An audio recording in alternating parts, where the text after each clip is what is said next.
Dear friends, இந்த வீடியோவில் ஒரே சமயத்தில் ஒன்றுக்கு மேற்பட்ட ஃபோல்டர்ஸை க்ரியேட் பண்ணுறது எப்படிங்கிறத பார்க்க போகிறோம். நான் இந்த டெஸ்க்டாப்பில் 1 2 3 4 5 6 7 8 9 10ன்னு பேர் உள்ள 10 ஃபோல்டர்ஸை க்ரியேட் பண்ண போகிறேன். அதை எப்படி செய்கிறதுங்கிறத இப்போ பார்க்கலாம். முதல்ல நோட் பேடை ஓப்பன் பண்ணணும். அதுக்கு நான் அந்த ஸ்டார்ட் பட்டனை கிளிக் பண்ணி இதில் இருக்கிற இந்த நோட் பேடை கிளிக் பண்ணி ஓப்பன் பண்ணுறேன். இப்போ இதை கிளிக் பண்ணி ஓப்பன் பண்ணிவிட்டு இந்த நோட் பேடில் ஃபஸ்ட்டு எம்டின்னு டைப் பண்ணணும். எம்டின்னா ஃபுல் ஃபார்ம் மேக் டைரக்டரி. அதாவது பழைய விண்டோஸ் வெர்ஷன்ஸில் ஃபோல்டரை டைரக்டரி அப்படின்னு சொல்லுவாங்க.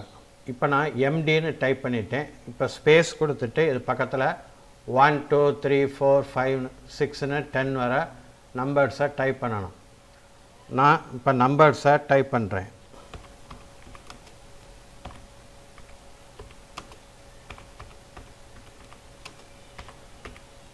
நான் இப்போ 10 வர நம்பர்ஸை ஸ்பேஸ் கொடுத்து லெட்டர்ஸில் டைப் பண்ணியிருக்கேன். இப்போ இதை ஒரு பேட்ச் ஃபைலாக டெஸ்க்டாப்பில் ஸ்டோர் பண்ண போகிறேன்.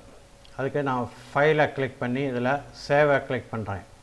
கிளிக் பண்ணிவிட்டு இங்கே டெஸ்க்டாப்பை செலக்ட் பண்ணி இங்கே ஒரு பேர் கொடுக்குறேன். ஏதாவது ஒரு பேர் கொடுக்கலாம். நான் டெக்ஸ்ட்டுன்னு பேர் கொடுத்துட்டு அது பக்கத்தில் ஒரு டாட்டை என்ட்ரு பண்ணிவிட்டு BAT, அதாவது இதை பேட்ச் ஃபைலாக ஸ்டோர் பண்ண போகிறதுனால BATன்னு டைப் பண்ணிவிட்டு இங்கே சேவ் பட்டனை கிளிக் பண்ணுறேன். இங்கே இது டெஸ்க்டாப்பில் சேவ் ஆயிடுச்சு. இப்போ இந்த நோட் பேடை க்ளோஸ் பண்ணிடுறேன்.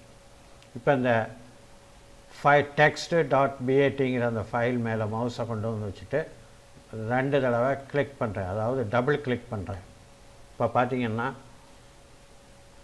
10 ஃபோல்டர்ஸ், அதாவது 1 2 3 4 5 6ங்கிற 10 ஃபோல்டர்ஸு க்ரியேட் ஆகிடுச்சு. இந்த மாதிரி ஒரே சமயத்தில் ஒன்றுக்கு மேற்பட்ட ஃபோல்டர்ஸை நம்ம ரொம்ப ஈஸியாக க்ரியேட் பண்ணலாம்.